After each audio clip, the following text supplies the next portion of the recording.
to the world and letting everybody know she is unbothered with this entire. She don't have to. She's media trained, and that's something a lot of these professionals. Incident with Caitlin Clark. There's a difference between troll. Point Thomas appears to push into Clark's neck. Following a family have been threatened, and she's been called racial slurs, criticizing WNBA Commissioner Kathy Engelbert for not doing enough to protect. The WNBA saying they condemn all forms of hate, saying in a statement, the safety and well-being Fans have with players and teams, that is going to come. But it's about inclusiveness. Our league is about competition. Our league is about elevating. Caitlin Clark's response to an entire week of noise? Silence. Dead silence. No statement, no press conference, nothing. She just went about her business and let everybody else talk themselves in circles. And that's the play. Stephanie White's press conference clip is the thing everybody's dissecting right now, with half the internet convinced White was quietly siding with Alyssa Thomas over her own franchise player. I get why people are reading it that way, but here's the bigger picture. Every single person who steps into a public-facing job, athlete, coach, content creator, doesn't matter, signs up for scrutiny the second the cameras turn on. That's not an excuse for death threats, not even close, but it is the reality of the business, and Clark clearly understands that better than almost anyone in this league right now. Which brings us to the part of this story nobody wants to talk about. And as they all used to be, some of them, and instead you've got the fist to the throat. She's hitting the person who brought her all of that. That's why this story resonates. And I wish that we would hear from Kathy Engelbert about, is she concerned about Caitlin Clark and Caitlin Clark being injured? We haven't heard that. At least I certainly haven't heard anything publicly. That was Dan Dockett speaking to Christine Brennan. Here's what gets lost every single time this cycle happens. Professional athletes get death threats. Content creators get death threats. I've been doing this nearly 4 years, and it's not a dull moment. Somebody's always in the comments talking about catching me at a game. That's the ugly side of putting yourself in front of an audience. And it doesn't make the threats okay, but it does mean you can't act shocked when it happens. The moral of the story is simple. If you open yourself up to the public, you don't get to be selectively outraged about how the public reacts to you. And that's exactly the double standard we're about to watch play out with Caitlin Clark herself. And that's what we're going to pull up right now. Is Stephanie White comments. Then we're going to get into the Dan Dietrich situation. Yeah, I know. I got AB's sneakers on today. Before we start with questions, I just want to address, what's going on with AT. I think first and foremost, it's absolutely unacceptable. I think as a league, as a whole, there's been so much more toxicity, racism, homophobia, straight out nonsense, hate nonsense. And it's... People conveniently forget Caitlin Clark got death threats too. A fan literally said they were ready to inflict harm on her. And you know what Clark did? Nothing. She didn't hold a press conference about it. She didn't play the victim. She showed up, played basketball, talked to the media about the game, and moved on with her life. That's the contrast that matters here. A lot of these WNBA players have made a habit out of turning every hard foul or every ugly comment section into a referendum on the whole league, and rarely do you see them take responsibility for what happens on the court in the same breath. Clark's restraint in that exact same situation is the receipt that keeps getting ignored. Yeah, that's cool as hell watching great competitors be real fake. I'm sure she's flying 3 hours while rehabbing her back. Somebody said this is AI. No way y'all think this true. Somebody said it's awesome. I don't know if this AI, bro. I really don't know if this AI. But we finna go fact check it right now and see, because I Now I have to be completely honest with you guys. After doing further research Now here's a clip of Clark from a couple months back. A reporter tries to get her to engage on this ridiculous leg sleeve question, and just listen to how she handles it. She doesn't take the bait, doesn't give them a headline, just deflects it clean. That's not luck, that's media training. And it's the difference between Clark and a lot of these other professional women's basketball players who just haven't had to develop that instinct yet. Which is exactly why Stephanie White's comments landed the way they did. She works in media, at ESPN no less, And there are certain things you simply don't say out loud if you don't want it turned into a headline. Involving Caitlin Clark and Alyssa Thomas. Thomas, who was a six-time All-Star for the Mercury, says she has received death threats after she appeared to push her fist into Clark's throat in a recent game. Rhiannon Alley is here with this story. This is getting a lot of attention. It's getting so much attention. Alyssa Thomas says this was a complete accident. She says she didn't mean to do this, but now she's being painted as a thug, getting death threats. She's sick and tired of the league not doing more to protect its players off the court. This morning, WNBA star Alyssa Thomas blasting Commissioner Kathy Engelbert after Alyssa said, This is the bonehead mistake. Not that Stephanie White necessarily meant to defend Alyssa Thomas, but it sure sounded like she was putting the blame back on the fans instead of holding Thomas accountable for what happened on the court. Intentional or not, that's how it landed with a huge chunk of the fan base. And once something sounds like that, the framing is already out of your hands. Words matter, especially when you're the head coach of the player who got hit. top priority, adding the league and security team have been in contact with the Phoenix Mercury organization and remain committed to protecting all players. We did reach out to the Fever. We have not heard back, but the Fever will play the Mercury again July 9th. Whether you believe this was an accident or not, no one deserves death threats. Right. No one deserves the threats, but people want more from the commissioner. I mean, she's getting a lot of heat, and sometimes people say justifyingly so, with all that's going on with the league, with all the attention it's receiving, new eyeballs on it, have to have strong leadership at the top. Yeah. Absolutely. All right. Thanks, Rhiannon. And this is the moment everybody's been waiting for.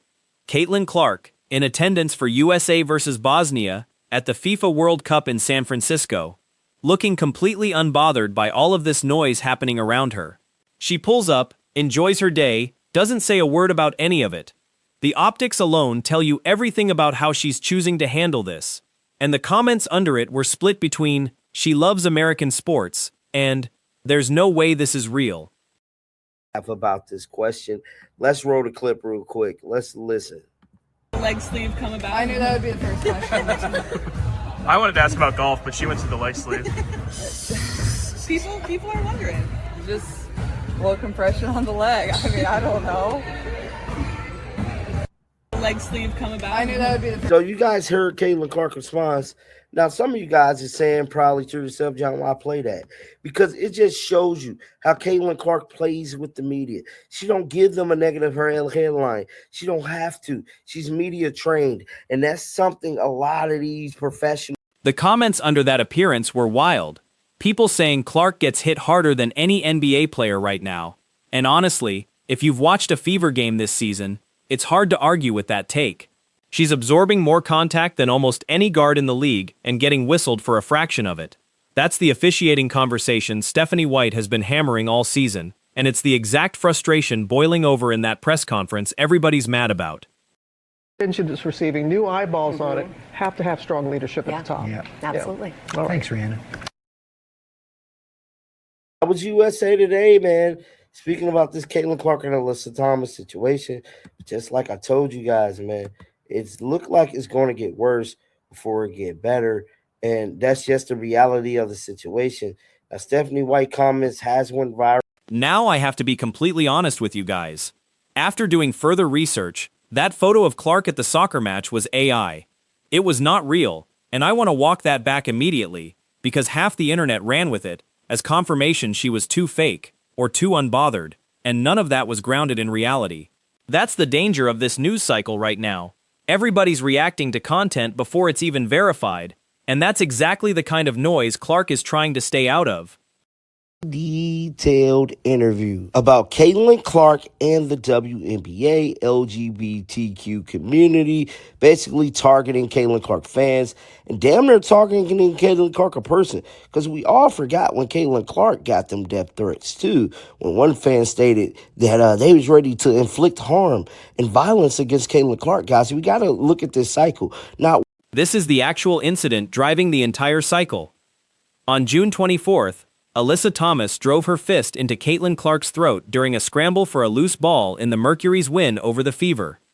No foul was called live, but the league upgraded it to a flagrant 2 the next day and suspended Thomas 1 game.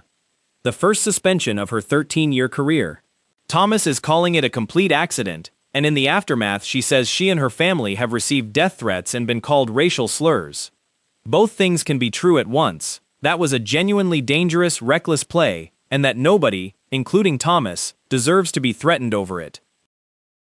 We know Stephanie White did this press conference, which we're looking at a clip of yesterday that broke the damn internet. Many people was insinuating that Stephanie White could actually be siding and kind of defending Alyssa Thomas, man. Pretty much saying that we need to protect our players. Now, one thing Sean McCoy stated yesterday on Speak Easy was that all professional athletes allegedly get death threats. Hell, even content creators. Thomas went after Commissioner Kathy Engelbert directly, saying the league isn't doing enough to protect its players off the court, and she's not wrong to be frustrated. But this is where the WNBA has a real problem on its hands. The league's statement said player safety and well-being is the top priority, and Engelbert reportedly had league security reach out to Phoenix after hearing about the threats. That's the bare minimum response to an escalating harassment problem that keeps happening to different players every single season, whether it's Thomas now or Clark a few months ago. Now, I have to be completely honest with you guys. After doing further research, that picture was AI, guys. It was not real. And disregard that last couple content. When we talked about that, like I got, bro, but I just fact-checked it. It was not a real picture. But with all that being said, this is what Good Morning America is currently saying about Caitlin Clark. Stephanie White addressing this directly before her presser even started, calling the toxicity, racism, and homophobia flooding this league absolutely unacceptable, and saying most of it isn't coming from real NBA fans. I actually think this is White at her best, not her worst. She's not excusing what Thomas did on the court, she's condemning the online mob mentality that's turned every hard foul into a referendum on two different fan bases. If you're sending death threats over a basketball play, you were never a fan of the sport to begin with. It ain't that long. All about the visual that will live with this league, I believe, forever. I think that picture, the fist to the throat, is that big of a deal, Dan. I wish it wasn't racial. I wish it was more Mabry or somebody, so you could not have it be a racial conversation, because it's just in our polarized society. I hate that. I wish that could be out of it, and we could look at the fact that the face of the league, Caitlin Clark, no doubt about it, every measure possible, is. And this is the take that's going to stick with people. Christine Brennan and Dan Dock breaking down how this incident became racialized instantly, with Brennan flat out saying she wishes it hadn't been, because it's dragged this whole story into a much messier conversation than it needed to be. Then Doc pivots into the money angle. Clark's the one who's brought the charter flights, the TV ratings, the attendance boom that's made every player in this league richer, Thomas included, and the response to that is a fist to her throat. That's a cold way to frame it, but it's not wrong, and it's exactly why this story isn't going away anytime soon. AI, no way y'all think this true. Somebody said it's awesome. I don't know if this AI, bro. I really don't know if this AI. But we finna go fact check it right now and see, because I definitely Now, I have to be completely honest with you guys. After doing further research, that picture was AI, guys. It was not real. And disregard that last couple content. When we talked about that, like I got, bro, but I just fact-checked it. It was not a real picture. But with all that being said, what makes this particular controversy stickier than a typical flagrant foul dispute is the money conversation sitting underneath it. Clark is the engine behind this WNBA attendance and television ratings surge. The charter flights, the sponsorship dollars, and the mainstream crossover attention that every player in the league, Thomas included, is now benefiting from financially. When commentators like Christine Brennan and Dan Dock frame the throat shot as the person who brought all of this getting hit by it, they're tapping into a real and uncomfortable tension in this league. A superstar whose physical safety is directly tied to the sport's commercial growth, getting hit harder and more often than any of her peers, often without a call. At the same time, that framing shouldn't be used to wave away the death threats and racial abuse Thomas says she's received. Those are two separate problems that both deserve to be taken seriously, rather than traded off against each other. Until the WNBA finds a consistent, proactive way to protect players from online harassment, instead of reacting after each individual firestorm, This exact cycle is going to keep repeating itself with a different pair of names attached.